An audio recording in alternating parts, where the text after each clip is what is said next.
Hey, it's the first time out of the box for Rom Writes. I'm excited. Thank you for being here. No hoopla or big long introductions here. Let's get going.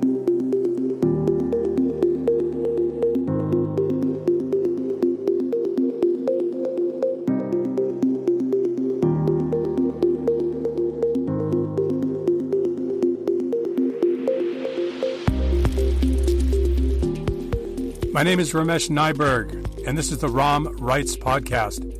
This is all about writing. It's all about homicide, murder mysteries, true crime, books, everything involved in all those discussions wrapped up into one. I'm a retired homicide investigator, and I have lots of stories to tell and lots of stories to write about, and I want to share them with you. Let's go.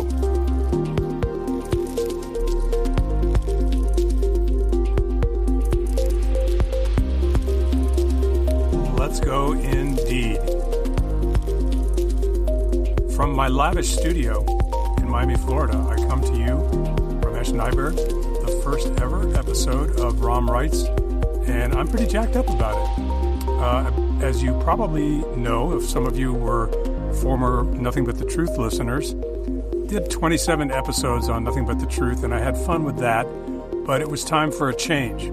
And one of the reasons for the changes was that my writing has emerged in a very dominant way in my life. Now, some of you that know me, that have known me, for example, for a few years, maybe through business networking, maybe through real estate, maybe through teaching, you might be going, wow, what's the deal? This guy retires from police work. He opens a private investigation agency. Then he does a podcast. Now he's writing all of a sudden. Well, those of you who really know me and have known me for a long time, you know that I've been a writer forever. In fact, you know that I've been a writer since I was a little kid. And I want to talk more about that. I want to first thank you for picking up this podcast and listening. And I hope that you'll stick with me for many, many more episodes to come. As I said in the intro, I'm a retired homicide investigator, lived here in Miami my entire life. My parents moved here in the 50s. Don't need to go into the whole history, but been here forever and worked as a police officer and homicide investigator with the Miami-Dade Police Department and a couple of other small departments in the beginning of my career from 1979 through 2006 when I retired. There were a lot of stories through those 27 years on the road in patrol and in investigations. Every police officer that's been around for a while will tell you that all their friends have told them, man, you should write a book. And so I did. We'll talk about the book a little bit later, but I want to give you a little background. I'm not someone who just decided to write late in my life or just decided, hey, let me write a book. This has been a long time, slow build-up from probably age 8 when I first started writing. What was I writing about at age 8? Well, I'll tell you, I started writing about just about anything. I got very involved in sports. I loved playing softball in elementary school. That was the biggest thing I looked forward to every day when we would go out for PE and we would play softball against one of the other classes. During that time of my life, I had started to get into football also. And there were friends of ours, friends of my parents, who took me to Dolphin games, Miami Dolphin games back in the 60s when they were an expansion team in the old AFL, the American Football League. And we had a lot of fun, myself and my friends going to Dolphin games, sitting just about wherever we wanted to in the Orange Bowl because very few people came to the games. But I was enthralled with the idea of watching professional football players. I had always liked to write. No one told me to write. No one encouraged me to write. My parents were not writers, although my mother was a teacher. And I would just write sports articles. I loved writing sports articles. I loved reading them in the Miami Herald and the Miami News about the games. And I thought, what a cool thing to be able to describe something and capture the drama that happened in the stadium. So I would do the same thing with the softball games that I played in elementary school at South Miami Elementary School when we would play against other teams, other classes.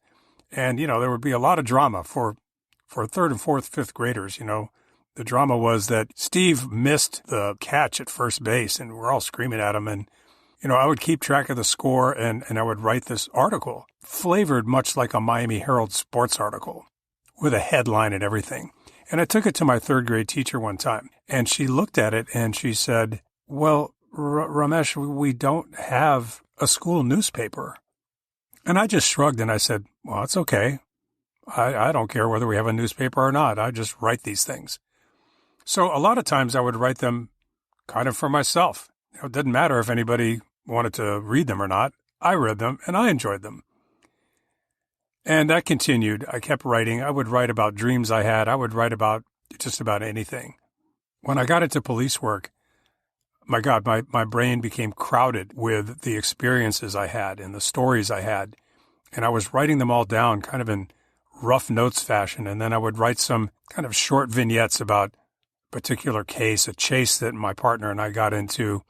And again, this was not pointed at any particular publication, anything like that. I just wrote it for my own enjoyment.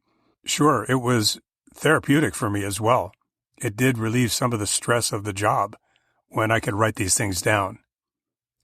Lo and behold, as I get to Homicide, I realize we have a union newspaper. Didn't pay much attention to that when I was in uniform, but went to Homicide in January of 1985 and picked up a union newspaper. And I thought, gosh, they got some pretty boring stuff in this newspaper. What if somebody wrote a humor column about some of the things that happened to us on the job? What if somebody wrote with a little bit of sarcasm and satire about some of the administrative bullshit that goes on in police work? And there's plenty of it. You know, ask anyone, and any former cops or present cops that are listening to this are nodding their heads in agreement. So I started doing that, and I called it Nothing But the Truth.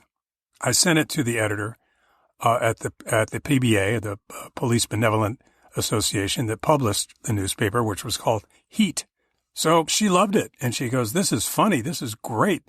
Will you write another one?" And I ended up writing a monthly column for the Heat for the better part of 21 years. And when I retired, they said, "Will you continue writing for us?" I said, "No, I don't think I'm going to continue writing for the Heat after retirement. I mean, I'm not going to be in the police department anymore." And throughout this time, I had also written a lot about my experiences in homicide, about cases and things of that nature. In 1987, backing up a little bit here, I sent a piece, a Nothing But the Truth piece, actually, just kind of spruced it up a little bit, and started sending things out to magazines. And I got published in a magazine called Police and Security News. It's a trade magazine, obviously, just very focused on a particular small audience. It's a nationwide magazine, but clearly, you know, this is not something that's going to rival Cosmopolitan or Better Homes and Gardens or something like that. And they paid me, you know, pittance, mere amount to write it. And that was really my first paid job with as far as writing went. That was in 1987. It's a bi-monthly magazine, so I wrote every other month is when the issues were published. I continue to write for them today here in 2023. So what is that? That's 36 years of writing the Nothing But the Truth column for Police and Security News. Also during that time, I wrote some articles specifically about aspects of homicide investigation, interview techniques, doing area canvases, the heroin trade and murders that we had related to the heroin trade, for example, cold case investigations and how they're done. And I was published in a larger magazine called Police Magazine, and another one called Law Enforcement Technology, and also another one called Law and Order. And those magazines, they didn't pay great, but it was something. I didn't really do it for the money. I just did it for the pleasure of writing, as I always had since I was a kid, writing about softball games in elementary school. But it was a little bit of money, so it didn't hurt. And I was building quite a dossier of published writings, right? What they call clippings or samples of my work. What I was going to do with those later in life, I had no idea. But as I got closer to the end of my police career, I started thinking about writing a book. Now, I should say that I really did work on a novel in the mid to late 80s, but it really didn't turn out that well. I didn't like it when I finished it. I did work with an agent in New York to try and get it published, and we couldn't get it published. And I think part of the reason for that was that I was so busy doing homicide work that writing about it was just not coming through the way it should have. And this was a work of fiction. It was an effort to try and fictionalize some things, but I don't think I was ready.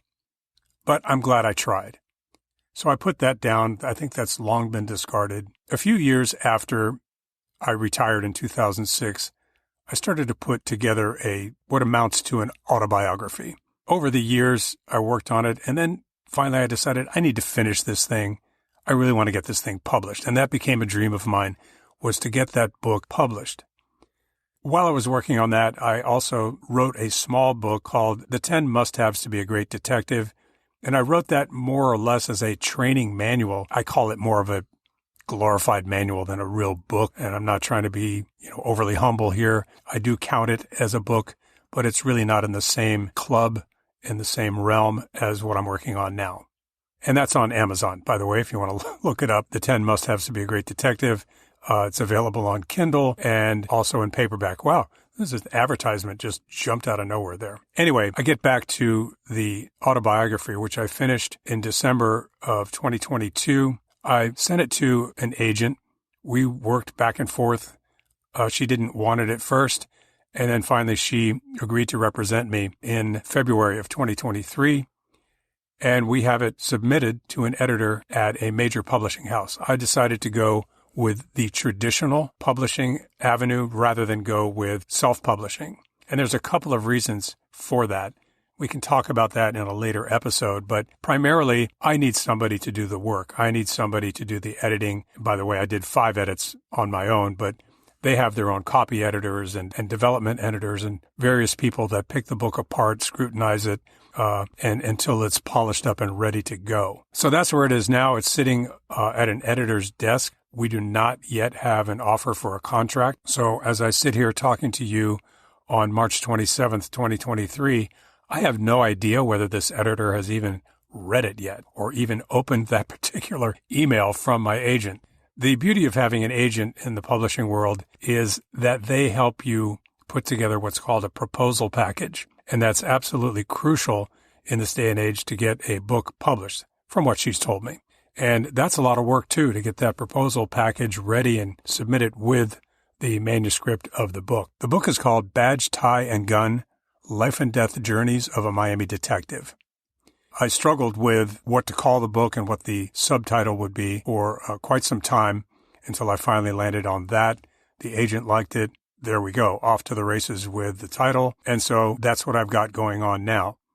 As I reached the end of my last edit on that manuscript, just before I sent it to my agent, I immediately started working on a novel. And that wasn't the plan originally. I wanted to continue writing. I just wasn't sure what I was going to write.